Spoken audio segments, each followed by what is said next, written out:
In the real world, human dynamics are governed by leverage, perception, and power. When you expose your deepest insecurities, your past traumas, or your current financial anxiety to the wrong person, you're not creating connection. You're giving them the power to destroy you if they choose to. Being vulnerable is a delicate state that should be treated as such. Now, if you want to create for yourself a life that is impactful and also carries authority in all aspects, you need to learn how to manage certain information intelligently, because if you do not, it will be used against you later. I want us to talk about three things. One, what happens when you overshare personal information? Two, what you should not be vulnerable with. And then three, there are three tests that I advise you should carry out before you share. So let's look at what happens when you overshare. In 1995, Princess Diana went on global TV to share her deepest personal struggle with the world. She talked about her private pain, she talked about her mental health, she talked about her marital issues, because she believed that if she opened up fully to the public, they would protect her from the royal family. You see, her openness did not protect her, let's be honest. It was instead framed as instability, and in a couple of weeks, the Institute used her own statement to push through a divorce. She was stripped of her royal title, she was stripped of her security details, and her official backing. And you see, all of this led her to being exposed, and it created, the conditions that surrounded her passing 2 years later. When you tell someone what makes you feel insecure, what makes you feel angry or ashamed, they do not forget it. Even people who like you know what they do? They either consciously or subconsciously keep that data. And sometimes during a minor disagreement between you and them or a moment of jealousy, they might drop hints suggesting that they have knowledge of you that you do not want out there. 25-year-old Shankwella Robinson in 2022 also fell victim of this vulnerability trap.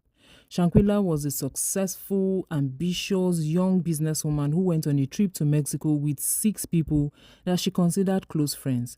She assumed that being surrounded by her circle meant she was safe. She dropped her guard completely, and within 24 hours, her life was cut short. When a video was released, we could see the loopholes in their story. Now, let's not forget that Shankwella did not lose her life to a stranger in a dark alley.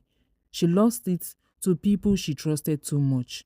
You see, being open and oversharing around people who envy you is dangerous. We might not know the exact details, but I can tell you for a fact that those people that she went on that trip with, they had personal information about her that made them envious of her. And unfortunately, she didn't know that these people would take their envy to the next level.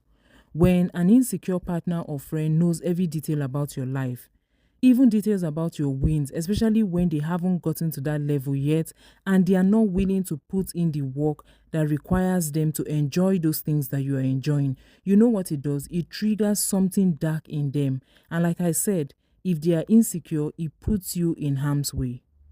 The third thing that happens to you when you overshare is, and many people make this mistake a lot in business and in work environment, if you're too open about your doubts, your weaknesses, or your incompetence with the wrong colleague, you set yourself up for trouble. Most people in the work environment are highly competitive. Now, when they get such information about you, of course, they will use it to their advantage. The fourth thing that could happen to you when you overshare is sharing your deep wounds or your hurt too early in a relationship. If you want to build trust, that is not how to build trust. What you're doing is you're creating an artificial bond based on shared damage. And when you do this, sometimes you attract people who do not want to see you heal because they do not want to heal themselves or they are not ready to get healed. So they know that dealing with the healed version of you would not be to their favor. They want to exploit the wounded version of you. So it makes them uncomfortable when you decide to work on yourself. Let's talk about what you shouldn't share. And there are 3 things that I have come up with.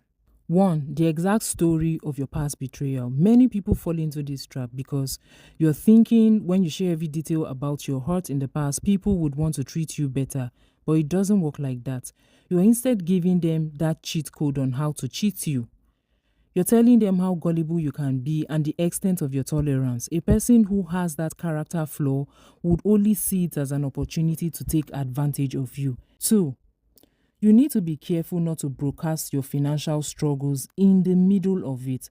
When people know how desperate you are, When people know about your financial struggles, sometimes they use it to their advantage, and you don't want to put yourself in such situation.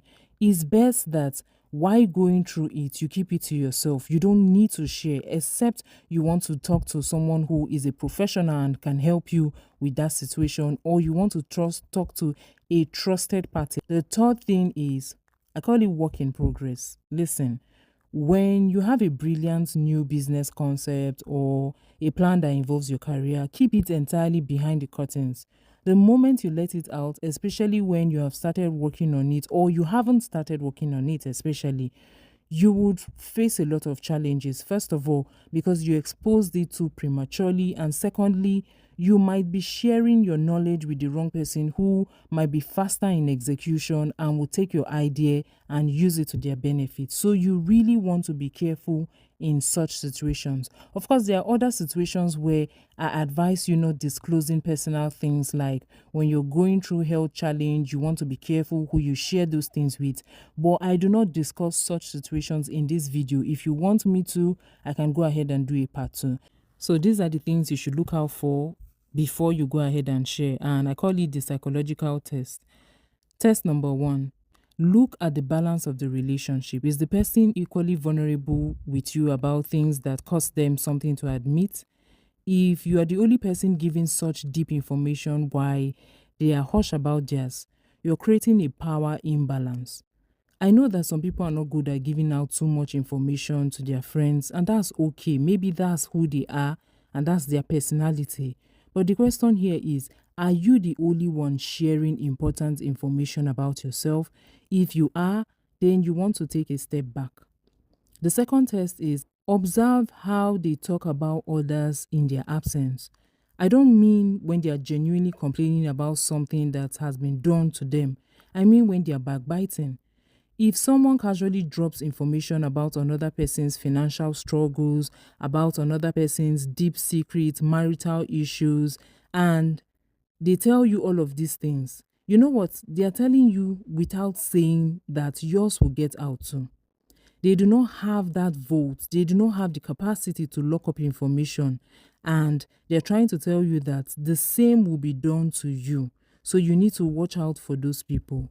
The third test is, observe their emotional strength. And this is important. Is this person emotionally stable when things go wrong? A person who can easily react is not someone you can trust with your vulnerabilities. They might be safe and sweet when things between you two are good. But the moment they feel angry with you, or the moment there is chaos between the both of you, they are likely to weaponize every information that you gave them about yourself when the going was good. You do not have to become secretive, cold. You do not have to be a robot. I'm not saying that don't share with your loved ones. What I'm saying is that before you make certain decisions, before you share certain things, when you share information, always share from a place of you being healed, so that you can avoid manipulators. However, not all information should be shared. Listen, you can be a genuine person, you can be honest, warm, while you keep your life private. You do not have to expose certain information in order for you to be down to earth or to be authentic. If you pay attention to many situations that involve oversharing, you will notice that the best time to talk about your hard times is when they are completely over. Sometimes you shouldn't even share it at all. It's interesting and meaningful when you share stories about how you overcame certain things. I need you to keep your guard up. I need you to choose your circle carefully and intentionally. Very importantly, move in silence, especially if you are in this space. This is what I encourage people on She Upgraded to do, to move in silence, let your actions speak for you, and make sure that you spend more of your time around people who are safe emotionally, people who are secure in who they are. I want to hear from you in the comments. Has there ever been a time where you shared the personal information that was used against you after you shared with someone you loved? How did you deal with that? Let's talk about it. Let's share our ideas and our opinion about being vulnerable. If you like this video, I'll advise you to watch this video where I talked about selective access, and also this video where I talked about selective attention. I'm sure you would enjoy those videos too. See you there.